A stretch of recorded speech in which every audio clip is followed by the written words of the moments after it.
Hello You Psychology Hub, un podcast despre psihologie. Salutare dragilor, bine v-am regăsit la un nou episod din Hello You Psychology Podcast și totodată un nou sezon. La mulți ani! Astăzi începem azi, nu? Da, așa cu hai să spunem un subiect, o tematică cumva related de post-sărbători. Ne-am gândit așa, ar fi, cred că, interesant, pentru că toată lumea, nu chiar toată lumea, dar într-o mare măsură oamenii după sărbători, cel puțin în cultura noastră, se aleg cu câteva kilograme în plus. Datorită obiceiurilor culinare ce ne caracterizează, nu neapărat excesului, ci faptului că câteva zile, dacă nu o săptămână, dacă nu mai bine, sunt consumate mai multe calorii. Acum, evident că dintr-o perspectivă psihologică, sau psihologia explică destul de complex comportamentul alimentar. Deci, practic, astăzi vom vorbi despre comportamentul alimentar sau relația cu mâncarea, dacă ar fi să spunem așa general. Da? Adică ceva ce fiecare om face. Da, da, toți avem o relație cu mâncarea, oricare e ea. Evident, poți să mănânci doar așa ca să supraviețuiești, să n-ai niciun fel de... Adică să fii total la polul opus față de ideea de gurmand, sau din contră să reprezinte una dintre principalele plăceri din viața ta.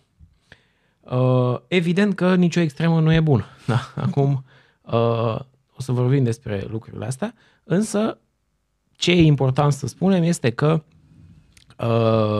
componenta emoțională și, cum să spun, armonia interioară, a lumii interioare, este foarte mult reflectată în comportamentul alimentar. Emoțiile de multe ori sunt legate cu felul în care noi mâncăm, felul în care ne raportăm la alimente. De asta avem și tulburări psihiatrice, adică de așa numită psihopatologie, cum este anorexia sau bulimia, și elemente derivate de în zona asta. Asta pentru că o să încercăm să explicăm cât se poate de basic de unde vine relația dintre emoție și mâncare. Nu vom vorbi despre tulburările în sine, de anorexie, de bulimie, poate o să facem asta la un moment dat, dar nu astăzi, ci în general comportamentul alimentar. Ne vom duce către exemplificări specifice unui om care se confruntă cu anorexia sau cu bulimia, dar nu vorbim de conceptualizări, diagnostic, tratament și așa mai departe. Mai mult sau mai puțin, oricum lucrurile astea stau la baza dezvoltării unei tulburări sau nu. Adică pot să nu îndeplinesc neapărat toate criteriile pentru o tulburare, dar să am niște probleme în relație cu mâncarea cumva. Da. Acum începem cu începutul. Începutul este următorul. Toți oamenii mănâncă. Ce idee de geniu am identificat aici, da?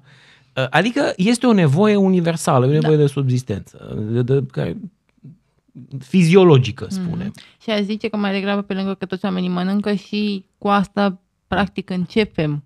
Aici o să ajungem imediat, da.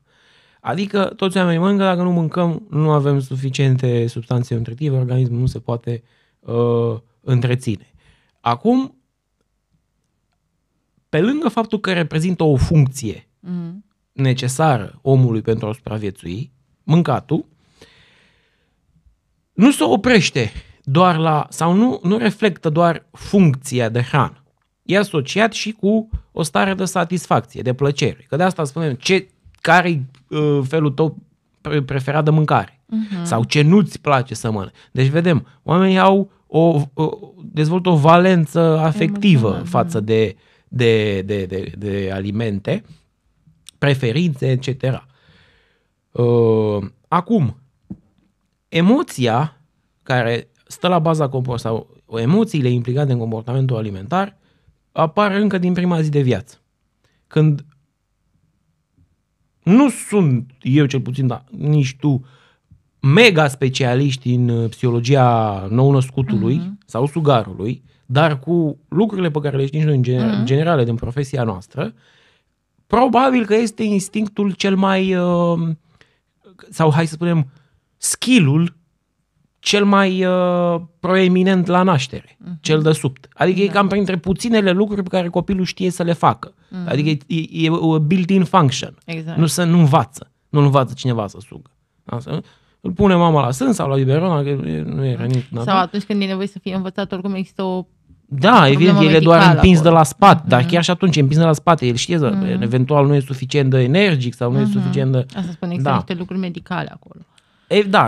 Dacă excludem patologia, e ceva, știe by să default, facă asta. Da, ok. Da. Și, instinct. Da, în psihologie, adică până pe la 2 ani, între 1 an, jumate, 2 ani, să spunem, când se înțarcă copilul, da, asta coincide cu un stadiu de dezvoltare psihologică, denumit general în psihologie stadiu oral. Stadiu oral, de unde vine numele ăsta? De la faptul că omul, în primul an jumate de viață, să spunem, intră în contact cu lumea și implicit primele reprezentări cu privire la ce e sigur, ce e nesigur, ce e ok, ce nu e ok, pe cale oral, adică cu ajutorul orificiului bucal, gurii, simplu spus, da? Ați văzut un copil mic, prima dată când ia un lucru, mic, bebelul, ce face? Îl bagă în gură. El așa validează ceva, să vadă că e ok, dacă îi place, dacă tendința asta e, da? Da, pentru că prima lui modalitate de conectare cu mama, fizic, când, după ce s-a născut, exact, e prin... Și nu știe, nu are skill-ul, nu știe să facă prea multe. El știe că simte gura, între ghilimele, senzațiile senzorial, visceral, ce derivă ca și outcome de acolo. Și asta e, da? Implicit ideea de siguranță. Da? Siguranță, știi, uite cum ai zis și tu, că practic validează lucrurile prin felul ăsta, da? Apropo de ce bagă copiii lucrurile în gură și așa, e modul lor de a explora ce se întâmplă în jurul lor, de fapt, când încă nu au toate simțurile, cognițiile lor încă nu sunt foarte dezvoltate. Ăla e primul lor mecanism de luare a contact cu lumea exterioară, inclusiv mama și ce mai e în rest. Și poate, mă rog, urmează cumva și zona asta oarecum tactilă, dar e după. Da, exact. Da, exact, asta cred că e termenul cheie. Intră în contact cu lumea prin intermediul gurii, da? Ideea de oral. Deci vedem, nu numai pentru a mânca, că suge la sân sau biberon, ci în general, asociază asta cu starea de satisfacție, de ok, de liniștește, sau din contră, nu e ok, da? Ok, acum, mai important de spus că, apropo de siguranță și starea de liniște, de adecvare, de calm, copilul obține tot așa, de obicei când este odată ținut, dar și când mama îl pune la sân. Da? În general, dacă nu este într-o stare de hiperexcitabilitate paroxistică, normal se liniștește. De ce? Nu neapărat pentru că mănâncă, că de ce mai multe ori nici nu mănâncă. Exact. Da? E doar stăcuța în gură, cum se zice. Contactul, da. Bun. Acum, atunci sunt create primele reprezentări despre propria persoană, care la nivel de eu nu e o conștiință, nu este verbalizată, cât și despre exterior. Despre mamă, despre ce e în jurul său. Evident, copilul crește, ne dezvoltăm și încetează să mai exploreze, din fericire, lumea înconjurătoare cu ajutorul gurii. Adică, spunem, este depășit acest stadiu oral sau este rezolvat, se trece mai departe. Important de reținut este că asta nu înseamnă că de aici înainte, gata, omul care a trecut de vârsta de 2 ani nu mai are, sau adultul, sau folosește gura numai pentru a mânca, a vorbi. Nu. E important de reținut, rămâne această, cum să spun, asociere, condiționare, cum vrem să-i spunem, exact, care duce la o eliberare de dopamină, de senzația de plăcere, în urma contactului în urma mâncatului de obicei. Că de obicei sărute, etc. Se fac multe lucruri în cale orală, dar vedem funcția cea mai de bază sau cel mai frecvent comportament sau categorie de comportament din zona alimentară. Băutul, și asta e, alcool și așa mai departe. Da, pentru că știi, uite, plecând de la ce ai zis tu, la bază, de fapt, practic e același loc în care eu întâlnesc și mâncarea care mi asigură supraviețuire, iau contact și cu mama care mi asigură senzația de siguranță, se creează sentimentul ăsta de contact 1 la 1 cu mama, prin care eu de fapt ajung cumva să mă simt liniștit, să mă simt că ok, sunt protejat. Acum sunt toate lucrurile astea care sunt bune pentru mine ca și bebeluș în momentul ăla și atunci asociez elementul de mâncare cu toate emoțiile astea care vin în jurul subtului la sân, de fapt. Și cu starea de sațietate, de siguranță, de plin, de complet. Exact. Acolo ajungem, de fapt. Și aici putem să ne ducem într-o zonă a comportament. E ok să mănânci de plăcere, să-ți placă ceva. Normal. Vedem, este o caracteristică a organismului nostru. Da, căutăm asta. Ideea de satisfacție și plăcere la nivel senzorial, din perspectiva orală. Însă, când vorbim de, uite, ne ducem în zona în care cineva ajunge să mănânce compulsiv. Nu exagerată, cum nu vorbim de ceva care ajunge obez, de exemplu, dar dezvoltă asta ca și, hai să-i spunem, un stil de viață nesănătos. Mănâncă tot felul de lucruri și mult și pune kilograme în plus, etc. Acum e important de reținut că aici este, dacă dintr-o perspectivă psihologică noi ar trebui să facem o evaluare psihologică a omului respectiv sau o radiografie, între ghilimele, la nivel cognitiv, emoțional, atitudinal, valoric, etc., clinic, să spunem, e implicit să pleci de la premisa și de la ipoteza că omul ăla are ceva care nu este ok cu el, între ghilimele. Dar nu prea pot să spun e perfect ok psihologic sau e fericit sau este dezvoltat psihoemoțional, e matur, dar mănâncă de 8 ori pe zi 5.000 de calorii pe zi. Da, și acum ar fi să explicăm un pic asta, știi, cumva să nu lăsăm așa. Păi da.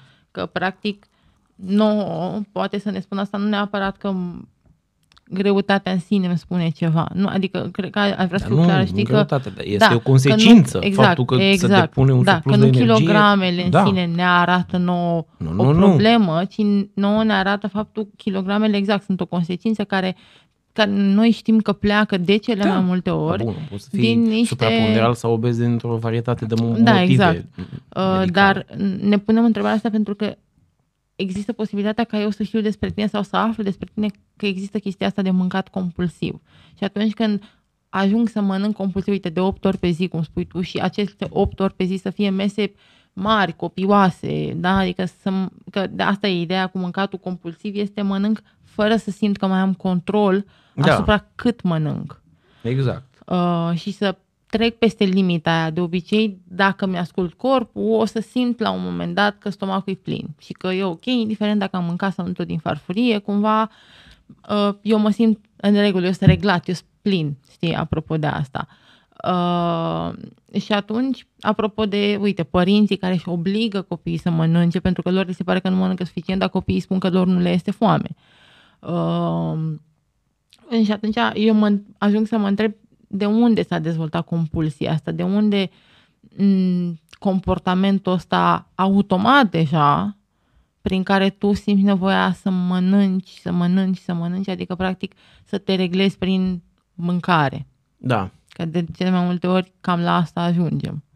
Compulsia asta vine când fac ceva compulsiv, adică, compulsiv înseamnă că fac ceva de foarte multe ori, când deja nu mai îndeplinește funcția de bază, adică nu mai mănânc ca să mă satur, mănânc ca să suplinesc ceva sau poate fi orice fel de compulsie, nu știu, nu vine acum un alt exemplu. Speli pe mâini de 100 de ori. Da, celebru exemplu că te speli pe mâini de 100 de ori, dar tu ești curat din primele 20 de secunde. Da.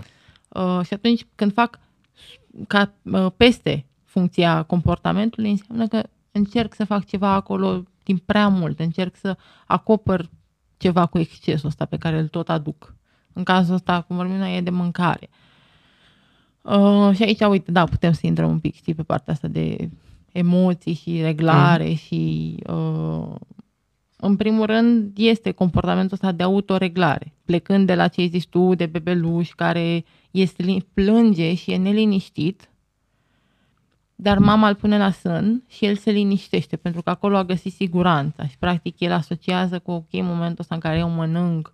Da. Deci e vorba de reprezentările de bază internalizate, scrise pe creierul copilului, care sunt sau reprezentările specifice stării de armonie, de liniște. Exact, asta caut. Mâncând foarte mult și foarte mult și foarte mult și acoperind toate emoțiile, cumva inhibând orice simt, de fapt caut exact o stare de armonie. Și din păcate asta, adică nu e ca și cum asta se întâmplă între un 0 și 2 ani și după aia programul meu alimentar este unul absolut sănătos și încă am chestia asta cu mine undeva. De cele mai multe ori, dacă stăm să ne uităm și ne regăsim cu probleme de genul ăsta, găsim în istoric, de exemplu, părinți care nu mai plânge că ți iau o bombonică. Hai gata, nu mai plânge că, uite, îți ia mami ce înghețată vrei tu. Adică părintele însuși ajunge să te regleze prin mâncare. Mănâncă tot din farfurie, că dacă nu mănânci tot din farfurie, nu o să te faci mare, nu o să fii bine, nu o să nu știu ce, nu o să... Și atunci apare condiționarea asta cu o să fii ok doar dacă mănânci mult și bine. Uneori însuși părinții se reglează prin mâncare pe lângă noi, că preiau modelul, sau am foarte multă mâncare cumva în jurul meu, în acces din ăsta foarte liber și mâncare cumva o paletă foarte haotică așa de aliment, adică am și chipsuri și bomboane și mâncare gătită și nu știu, semi-preparate și tot felul de chestii și am o grămadă de stimuli care vin spre mine și practic sunt toate chestiile astea despre care creierul meu, chiar dacă am 4, 7, 8 ani, știe că dacă o să mănânc bombonele sau chipsuri sau, nu știu, cereale cu lapte, o să mă simt bine, pentru că e ceva ce îmi creează plăcere când o fac. Și n-am alte, asta e problema, că n-am alte mecanisme prin care să mă reglez. De cele mai multe ori, știi?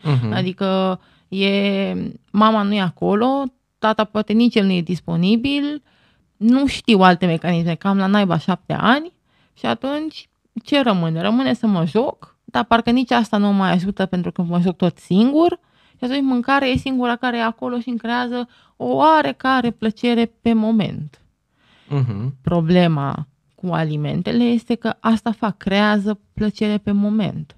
Adică ele nu durează și îmi creează plăcere acum, iar peste 2 ore eu simt nevoia iar să mănânc, pentru că a trecut senzația aia de plin. Și atunci vreau din nou să mănânc și din nou și din nou, până când o să simt că m-am reglat oarecum. Da, celebru exemplu cu femeile care se dezbat de bărbați în filme și mănâncă o caserolă de înghețată. Adică, știi? Da. Pentru că more or less facem asta. De cele mai multe ori noi nu căutăm alimente sănătoase. Noi căutăm alimente care au anumite caracteristici în componența lor. Alimente cu zahăr, alimente cu grăsime, adică care creează senzația asta de plăcere imediată, de dopamină. Eu nu mănânc brocoli, adică da. Da, asta știi, mănânc niște morcuri. Nimeni mănâncă compulsiv de brocoli, că atunci cred că, bine, pe lângă faptul că nu te-ai îngrășat foarte tare, că n-au cine știe ce valoare, adică valoare nutritivă au, nu conținut caloric, și atunci, evident, cum spui tu, căutăm elemente care sunt din zona asta, glucide, da, carbohidrați. Bun, acum cred că e important să mergem către a vorbi, ok, dar de ce ajunge omul sau cum ajunge omul să se regleze prin mâncare? Că noi am descris, da? Adică, ok, asta, dar de ce unii nu ajung să facă asta? Adică cei mai mulți oameni, din fericire. ce s-a produs, ce n-a fost ok, unde a rămas blocajul sau cum să-i spunem, deficitul în cazul celor care se reglează prin mâncare. Emoțional vorbim. Da. Păi, știi, uite, cred că, da, cumva de asta am dat și exemplele alea mai devreme cu părinții care te reglează ei înșiși prin mâncare. Adică ți arată mesajul clar că dacă mănânci o să fii bine. Nu știu ce, eu ca părinte, nu știu, în mod special ca mamă, nu știu ce să-ți fac, cum să te liniștesc, așa că o să-ți livrezi un substitut sub nas, cumva. Cam asta e ideea. Și atunci copilul asociază momentul în care el începe să simtă durere, disconfort, tristețe, cu momentul în care are nevoie de substitut ca să acopere imediat. Pentru că mesajul mamei ăsta este: îți dau ceva bun de mâncare ca să nu mai plângi.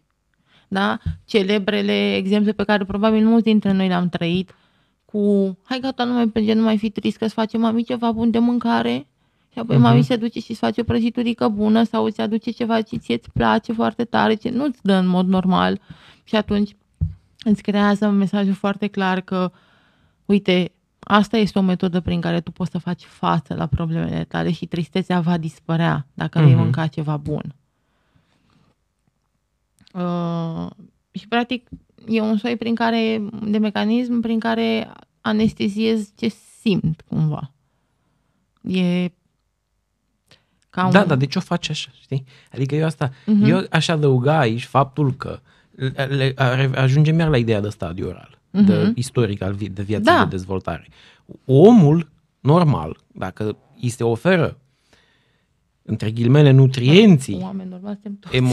În mod normal, nu omul normal, zic omul, în mod normal, dacă îi se oferă nutrienții emoționali suficienți, adică internalizează modele de raportare la mediu, de exprimare emoțională, de liniștire, etc. Adică satisfacerea nevoilor psihologice de bază, de competență relaționare și autonomie, după ce avansează puțin în vârstă, nu mai e atât de pasionat, între ghilimele, și nici nu mai apelează la oral pentru a se liniști. Pentru că dezvoltă alte mecanisme adaptate vârstei. Asta aici vreau să ajungem. Ajungi să îți formezi o identitate de sine adecvată, structura personalității să se adune, să se pună acolo un coșuleț, mecanisme de adaptare, de defensiv, de mecanisme de apărare, cum vrem să le spunem, coping, mai dezvoltate decât cele ale unui copil de un an. Sănătoase, mai mature, le putem spune, da? Că e sănătos oralul la când ai 1 an sau 2. Exact, da. Dar ulterior nu. De asta spune, cei din psihodinamic spun regresie. Da. Adică regresie la ce? Regresie de la matur, adică se reactivează niște cogniții, că ele există în mintea ta. Ai făcut asta, toți au fost stadiu oral, toți au subt. Da? La 20 de ani, la 15 ani, la 30 ani, la 50 de ani. Din motive pentru că în momentul ăla, să spunem, datorită contextului de viață, epuizării resurselor și mai departe, aia e singura modalitate la îndemână pe care omul poate alege ca să facă față anxietății, durerii, suferinței, tristeții, amenințării, între ghilimele, din exterior, din viața sa. Acum, revenind la dezvoltare, oamenii care ajung, de exemplu, până acum vorbeam mult de partea de mâncat mult, supra-alimentare, da. Tot aici o rămânem, deci să mănânce compulsiv, să regleze emoțional prin asta, putem să emitem ipoteza, că așa studii probabil trebuie să se facă multe și de variate, ca o imagine de sine destul de imatură. Și nu neapărat imatură, negativă. Da, adică nu sunt ok cu mine. Nu mă pot liniști altfel. Adică în viața mea, la 4, la 5, la 6, la 8, la 10, la 12 ani, n-am avut de unde să internalizez, să îmi formez, să învăț, simplu spus, cum să-mi fiu ok pur și simplu. Exact. Atunci când mă confrunt cu ceva negativ, când am un challenge în viață, când am o probă importantă. Pentru că ajung să mă simt nepregătit. Da. De obicei asta vine, ai fost crescut de părinții maturi, că cam așa se întâmplă ce mai multe ori. Sau absent, sau whatever, sau abuziv, sau în zona asta. Adică nu ai atașamentul nu s-a format ok. Da, și cred că cuvântul absent e foarte potrivit pentru genul ăsta de comportamente. De cele mai multe ori părinții cad într-o umbră. Da. Nu sunt acolo și atunci se auto-înlocuiesc o perioadă de timp. Iar copilul ajunge să facă asta o perioadă de X ani. Da, la 16 ani când observi chestia asta... Copilul nu învață să fie asertiv, de exemplu, skill-uri emoționale, să fie asertiv, să spui ce gândești, pur și simplu. Ok, că are o bază agentică, adică e el mai energic. Aia da, dar tot nu va fi, el tot frică, toată lumea se naște cu un complex de inferioritate, asta trebuie să știe oricine, da? Nu doar psihologii. Da. Ca să ajungi să fii asertiv, trebuie să, nu neapărat să fii învățat în mod activ, să ți se predea, ci să vezi. Exact. Adică să vezi, să ai modele. Da, să fii încurajat, educat, mama să fie așa, tata să fie așa.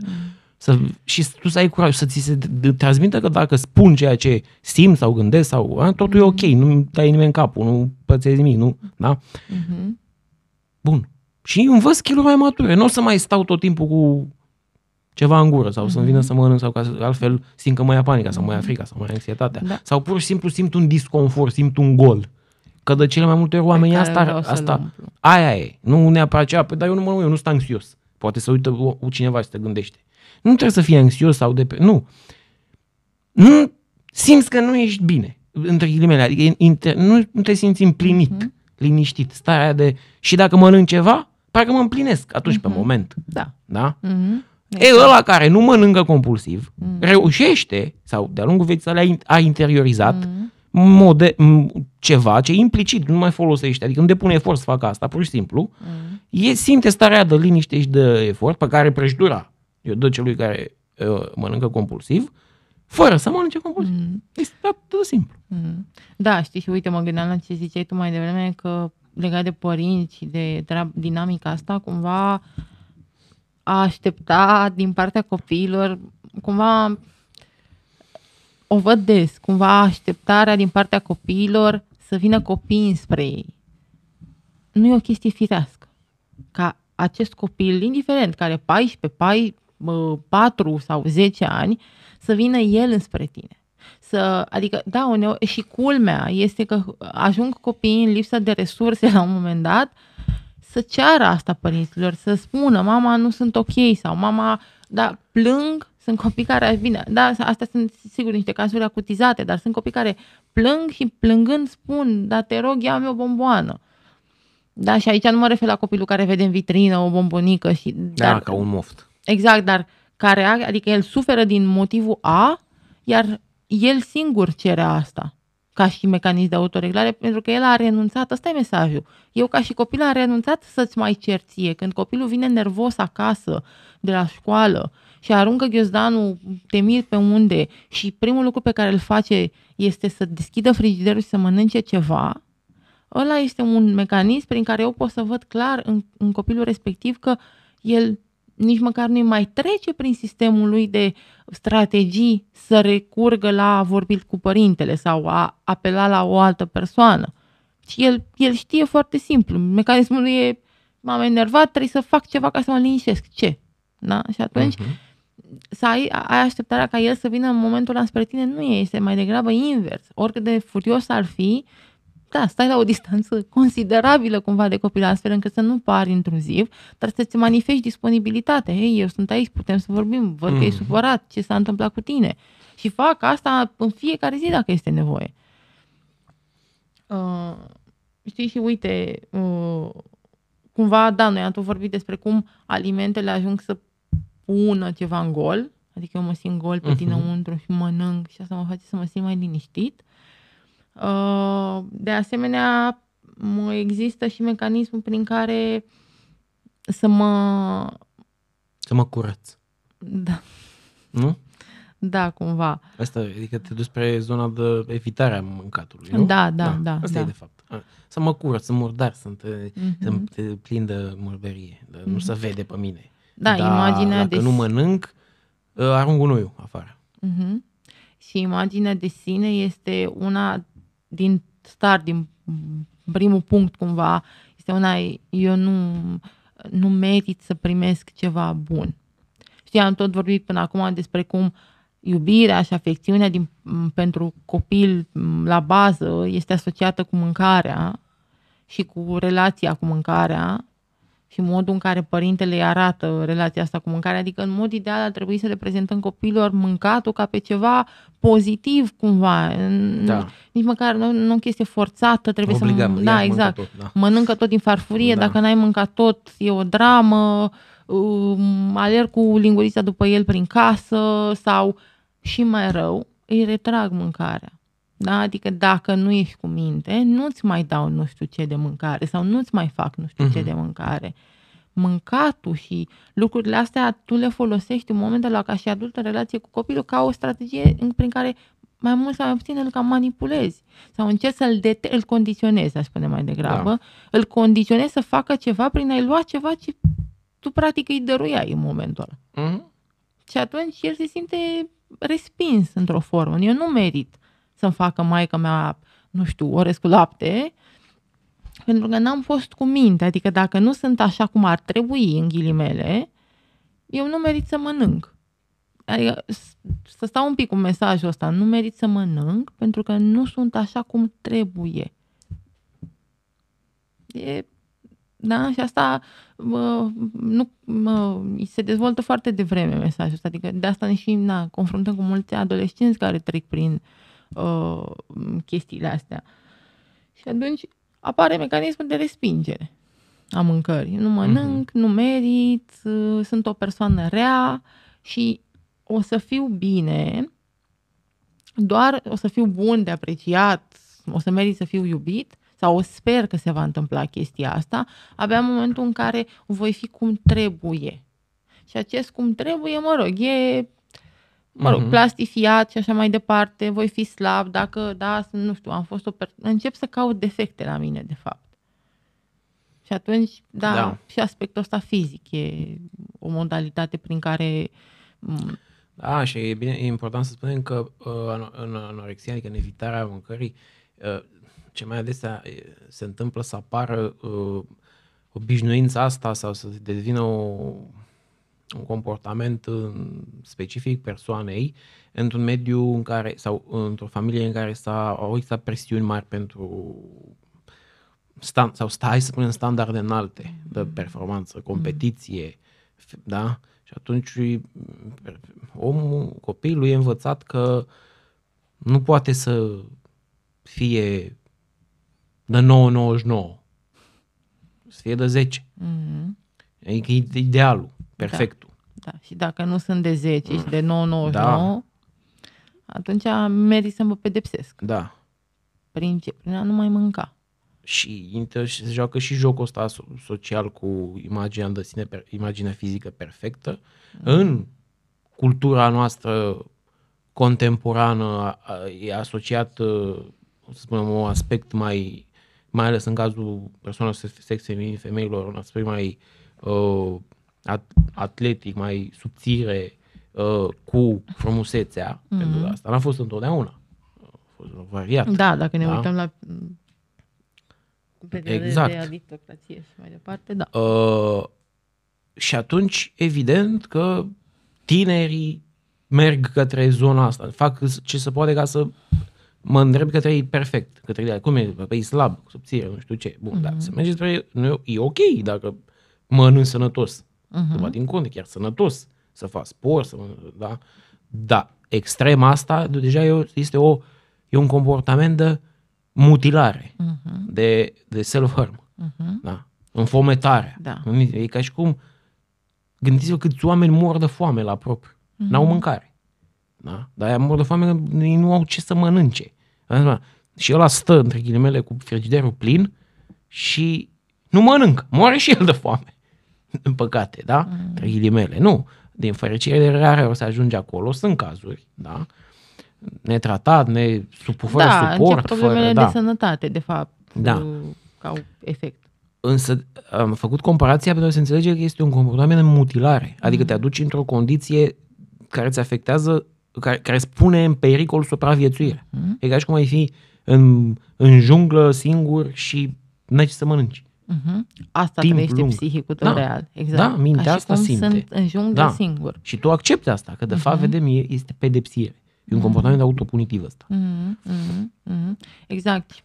Uite, pe lângă chestia asta mai e și mecanismul ăsta prin care o formă prin care eu mă neglijez. Da, m-am pierdut cumva de la orice fel de mecanism prin care eu pot să mă reglez sau să mă apreciez sau așa mai departe, sau să mă privesc în orice fel pozitiv. Și atunci apare la un moment dat și capcana asta prin care eu tot demonstrez. Cât de multe ore pot să stau nemâncată? Cât de multe strategii pot să creez ca ceilalți să nu se prindă că... Da. Și a spune că, deși e o ambivalență foarte mare în același timp prin care eu îmi fac rău și vreau să mă mențin cumva într-un stadiu din ăsta de pedepsire, știi cum zici tu, e și un mecanism prin care instinctul de supraviețuire. Aș vrea cumva ca cineva să vadă cât de nașpa îmi este. Da. Cât de rău îmi e. Pentru că e o chestie fizică, e o chestie vizibilă, adică slăbești multe kilograme deodată.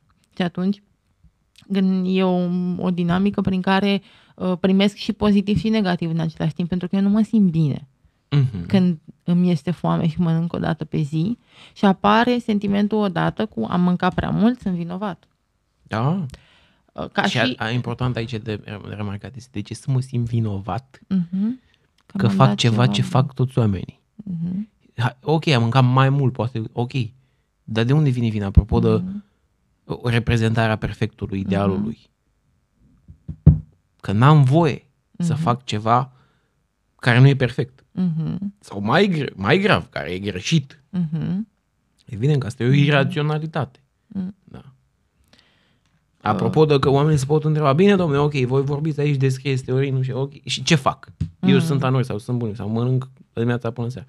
Ce fac? Păi, în primul rând, psihoterapie, da? Dezvoltare personală. Da, din păcate asta este ceva e greu să ieși dintr-o... E ca o adicție, dar e mai mult decât o adicție. Bine, nici de adicție de obicei nu poți să scapi singur, decât în cazuri extreme, da? Te-ai dus la medic, ți-a făcut o radiografie la pământ și te-a zis că dacă nu te lași de fumat, mori. Ok, mulți oameni atunci, din fericire, iau de bun sfat. Da, sau în contextele în care există foarte multe resurse în viața omului și atunci reușește să se regleze mai bine la asta.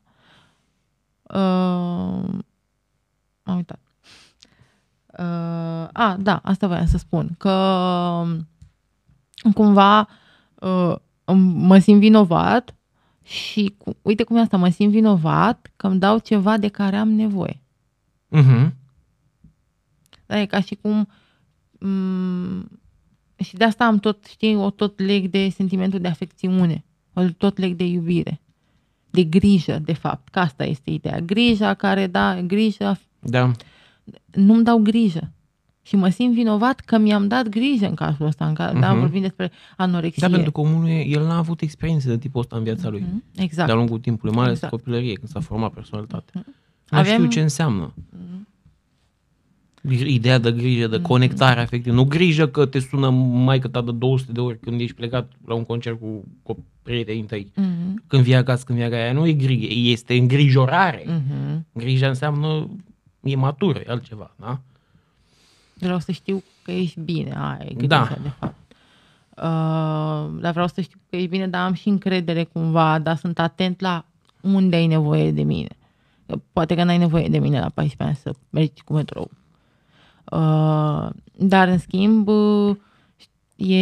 că de cele mai multe ori oamenii ăștia care devin adulți vin din familii cumva nehrănitoare din punct de vedere emoțional. Și atunci și ei perpetuează exact același mecanism. Adică nu este nicio diferență dacă eu m-am simțit neglijat de părinții mei, am simțit că ei sunt absenți, că am stat cu golul ăla în interiorul meu la nivel emoțional. În momentul în care eu trăiesc aceeași experiență când mai cresc și am un gol înăuntru meu cumva, metaforic vorbind, adică am o problemă, am o tristețe pe care nu pot să o gestionez, am o lipsă de ceva emoțional, eu nu-mi dau ceva. Adică eu nu mă duc să apelez la cineva, la prieteni, nu mă duc să discut despre asta sau, mă rog, care ar fi mecanismele, nu știu, sunt foarte stresat, da? Și lipsa ar fi lipsa de relaxare, lipsa de timp liber. Eu nu fac asta, da? îmi iau chestia asta din contră. Mă țin în stres continuu, foarte mult timp. Da, vezi, mecanismele astea pe care, nu, poate crescând copiii sau, vorbind unii cu alții despre cum ne raportăm la mâncare, mi se par absolut normale cumva. Dar mesajele pe care le transmitem prin reglarea asta emoțională, de cele mai multe ori, dacă sunt asociate cu comportamente sau cu lipsa conectării, pot să ducă la tulburări sau la lucruri de genul ăsta. Ca și chestia asta cu timpul la masă. Cum e asociat timpul la masă. Adică masa e conflict. Eu mă așez la masă și mi se blochează mâncarea în gât pentru că noi ne certăm și atunci contactul cu voi, părinții mei sau voi ca și familie, nu e unul bun. Prin urmare, eu să stau la masă cu voi, mai bine rămân nemâncată, de fapt. Putem să ne ducem și aici, în care contactul cu mâncarea sau contactul cu timpul împreună, ca e conectarea, timpul împreună sau așa ar fi să fie, e unul exact punitiv, agresiv, critic, plus mesajele pe care le transmitem copiilor, cu deschide frigiderul la 12 noaptea adolescentul de 17 ani și tata de pe scaun îi spune dar de ce n-ai mâncat suficient azi sau care e problema? Așa, mai bagă în tine. Remarci de genul ăsta, care sunt extraordinar de dureroase pentru copii. Poate ție la 40 de ani ți se pare doar o glumă, dar nu este o glumă, pentru că psihicul nostru este foarte fragil atunci când vorbim despre lucrurile astea emoționale. Și atunci mă simt, uite, vina. Știi, apropo ce ziceam mai devreme, de unde vine vocea? Uite, vina. Pentru că eu rămân cu vocea critică care îmi zice, ai mâncat prea mult, gata, e suficient, nu meriți, trebuie să te înfometezi, nu contează care e nevoia ta. Și cred că asta ar fi important, cumva, și dacă ne regăsim în genul ăsta de comportamente, contactul cu corpul.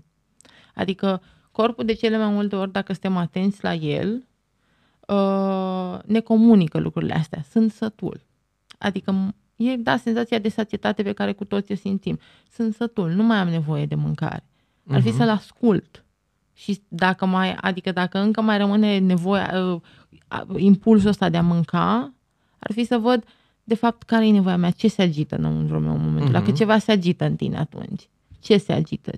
Ce te nemulțumește de fapt? Sau mi-e poftă de ceva dulce. Ok. Deci ai nevoie de ceva care să-ți producă plăcere.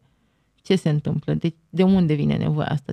Ceva nu funcționează acolo undeva înăuntru tău. Sau, deși eu n-am mâncat de 24 de ore, spun că nu mi-e foame. Asta înseamnă că tu nu ești în contact cu senzația ta de foame. Ia întoarce-te în stomac, așa metaforic, cumva, ia întoarce-te în stomac, nu cumva nu ți-e foame, mai gândește-te odată. S-ar putea să-ți fie foame, dar pentru că ești foarte stresat, ești foarte tensionat, ești dintr-un loc în altul să nu mai simți senzația de foame. Și apare fix asta, mă așez la masă la 12 noaptea când abia ajung acasă, că am fost plecat de la 7 dimineața, și mănânc foarte mult, pentru că simt nevoie să compensez tot timpul ăsta în care nu m-am alimentat și n-am avut grijă de mine și încerc să-mi dau cât de mult pot. Acum, cam asta ar fi așa general despre, hai să spunem, o descriere psihoemoțională a comportamentului alimentar. Sunt mai multe de spus, mai ales dacă ne înduce spre o zonă a patologiei comportamentului alimentar. Pentru oamenii care se întreabă, ok, ce e de făcut? Da, mă confrunt cu asta și simt că n-am nicio scăpă, nu pot să trăiesc altfel, da? Evident că am spus, ideal ar fi să se meargă la terapie, la un psiholog, cum s-ar spune, dar cu disclaimer-ul că asta e o chestie care durează. Și să schimbă pe termen lung. Exact. Pentru că trebuie făcute niște achiziții și o sculptare în imaginea de sine serioasă. Și reprezentări foarte devreme, de cele mai multe ori. Acum dacă, să spunem, cineva, ok, nu își permite, să spunem, să meargă la psiholog, e o realitate de care trebuie să ținem cont, mai ales în România. Nu e ceva accesibil oricui. Se pot face niște lucruri și singur. În primul rând, ținând cont sau conștientizând pe cât se poate, adică ține și de resurse și de reziliența omului, evident, pe cât se poate că este fie că vorbim de un pol sau altul, de compulsiv, mâncatul compulsiv sau din contă, e ceva de care nu ai nevoie, nu ți aduce un real câștig. Adică, ok, tu te simți, cum nu, că eu mă simt mai bine că nu mănânc sau din contă că mănânc mult. Da, te simți mai bine pe moment, dar în realitate, dacă ai face ca o analiză SWOT, să-i spunem, puncte tari, puncte slabe, da, etc., oportunități, whatever, ai vedea că lista cu lucruri negative care derivă din comportamentul ăsta e mult mai mare. Și atunci măcar asta, pe cale instrumental, pragmatică, e o motivație importantă. Te gândești, bă, eu sunt idiot, sunt prost, adică fac ceva ce îmi face rău, voit. Că mulți oameni reușesc să lase uite de fumat sau de asta, ajung la concluzia că sau ajung să convins, să conștientizeze că de fapt e mai mult rău, că de fapt asta e caracterul motivațional. Noi facem ceva, suntem oameni ființe motivaționale. Sunt ok să fac ceva care de fapt îmi face rău? Păi asta e. Și de multe ori faci asta pentru că nu-ți dai seama cât de rău îți face.